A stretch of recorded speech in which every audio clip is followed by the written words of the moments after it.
도망친 곳에 낙원은 없다. 1번 인생이란. 오늘은 그냥 제 이야기를 좀 가볍게 해볼까 합니다. 인생은 뭘까 이런 생각을 하다가 누구는 어떤 분은 나라는 캐릭터를 플레이하는 게임 같은 거다 라고 하기도 하고, 아니 뭐 그냥 사는 거고 의미는 찾아가는 거다 이럴 수도 있고, 아니면 인생은 경험 그 자체라서 그 경험을 얼마나 깨어있고 충만하게 느끼느냐가 중요하다, 뭐 이렇게 생각할 수도 있죠. 결국에는 그냥 살고 있는 거고 우리가 의미는 각자 붙이기 나름인 것 같습니다. 2번 근황. 저는 뭐 요새 아주 재밌게 지내고 있습니다. 저한테 맞는 일을 운 좋게 찾았고 그 일을 지루해한다거나 힘들어하지 않고 오랜 시간 동안 꾸준히 재미있게 하고 있고요. 사람들과는 좀 거리를 두고 있습니다. 제가 회사에서 상사분들이랑 지내고 세대 차이가 좀 나는 분들이랑 지내고 집에서는 부모님과 싸우면서 좀 지치고, 그래서 지금은 정말 최소한의 인간관계만 가지고 스트레스를 줄이고 있는 것 같습니다. 돈은 제가 울면서 출근했던, 그런 우울증 약 먹으면서 출근했던 그 3년 3개월간의 월급으로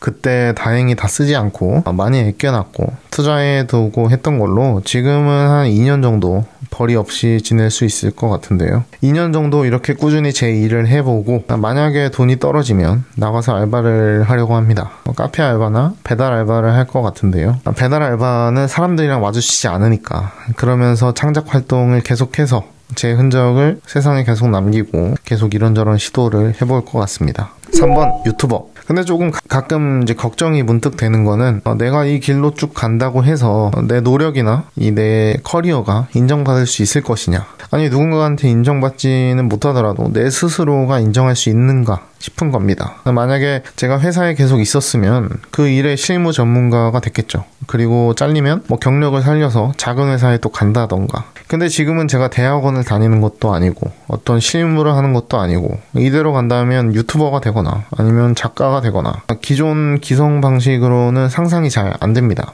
그래서 참 이렇게 일하는 게 전문가로서 인정받을 수 있는 것인가, 나 스스로가 인정할 수 있는가 하는 게 가끔씩 이렇게 의문점이 문득 듭니다. 4번 세 가지 상상. 그러면 여기서 해볼 수 있는 게 세 가지 상상을 해보는 겁니다. 정말 잘 됐을 때, 베스트 케이스, 그냥 중간일 때, 미들 케이스, 정말 최악일 때, 월스트 케이스, 이렇게 5년, 뭐 10년, 15년, 20년 이렇게 상상을 해보는 거죠. 우선 5년 뒤 베스트 케이스, 2030년에 뭐 구독자가 50만 100만이 되는 겁니다. 책도 몇 권 냈고 2권 정도 냈고, 유튜브는 궤도를 찾아서 또 저 나름대로는 사이드 프로젝트를 또 해서 오랜 로망이었던 다른 사업들도 한번 해봅니다. 제가 좋아서 하는 일에서 돈까지 버니까 정말 베스트겠죠. 10년 뒤에는 어떤 쪽에서 나름 전문가가 되어서 여러 활동도 하고 작가님으로 불리기도 하겠죠. 그러면 중간 케이스는 어떨까요? 뭐 5년 뒤에 구독자분들이 3만 명에서 한 10만 명 정도 모여서 수입이 일단 먹고 살 정도는 된다. 정말 전업작가, 전업 유튜버가 되는 거겠죠. 그래서 계속 하던 일을 할 수 있겠죠. 뭐 그치만 확장은 잘 안 돼서 니치한 제 소수 팬층을 위해서 뭐 멤버십도 하고 여러 컨텐츠도 하고 작가도 해서 책도 쓰고 이런 니치한 채널로 남는 게 중간 케이스입니다. 마지막으로 최악. 유튜브가 5년이 지나도 지금이랑 비슷한 뭐 1000명, 2000명 정도고 수입은 거의 없게 됩니다. 배달 알바나 카페 알바를 하면서 창작 활동을 하기는 하지만 여기까지는 사실 최악은 아니겠죠. 최악은 창작의 피로감을 느끼고 점점 질려서 컨텐츠를 안 만들게 되고 생계 문제로 다른 직장에 복귀하는 겁니다. 창작은 조금씩 해보지만 세상에 닿지는 않고 나이가 들어서 과거를 돌아보면서 참 아쉽다, 내가 글 쓰는 작가가 되고 싶었는데, 뭐 이게 최악일 것 같습니다. 이 상상의 장점은 최악인 방향으로 가지 않으려면 어떻게 해야 하는지 미리 좀 생각을 해볼 수 있습니다. 피로감을 느끼면 그건 실패하는 게 아니라 의미와 재미를 다시 회복할 수 있는 기회가 돼서 그걸로 또 글을 써서 해결해 보는 거죠.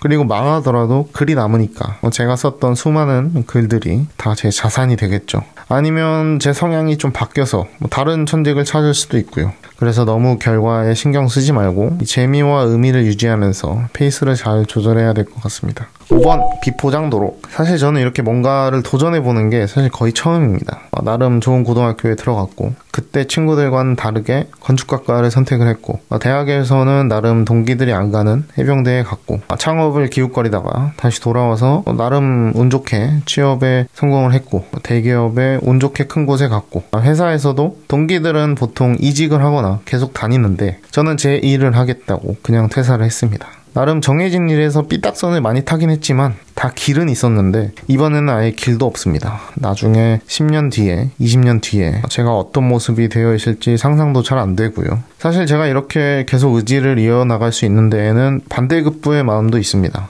고등학생 때, 대학생 때 회사에서 너무 힘들었기 때문에 지금 이 상황이 아무리 힘들다 그래도 너무 괜찮거든요. 사실 힘들지도 않고요. 약간 군대 전역하면 의욕 넘치게 이것저것 하는 것 같습니다. 솔직히 지금 벌이가 없지만 그래도 불안하지는 않습니다. 근데 뭔가 불안해야 할 것 같은 그런 사회적인 마인드가 저도 있습니다. 가끔 찌르듯이 그런 느낌이 오는데, 근데 지금의 불안은 과거의 고통에 비하면 정말 아무것도 아닌 것 같고 실제로 그렇게 불안하지도 않습니다. 회사 안은 전쟁터라면 회사 밖은 지옥이다. 도망친 곳에 낙원은 없다. 이런 말들이 가끔가다 양심을 찌르긴 합니다. 6번 지옥, 천국. 도망친 곳에 낙원은 없다. 그치만 그렇다고 지옥에 계속 있어야 될까요? 도망친 곳에 낙원은 없는데 일반 세상은 있습니다. 다행히 저는 저만의 방향을 찾았고 그 방향을 향해서 계속 할 일을 하고 있기 때문에 도망보다는 좀 방향을 맞췄다고 할 수 있을 것 같습니다. 스스로 루틴을 짜고 지켜보고 지속적으로 창작 활동도 해보고 현실적으로 재정적인 부분도 관리를 하고 있고 미래 가능의 시나리오도 구상을 하고 있고,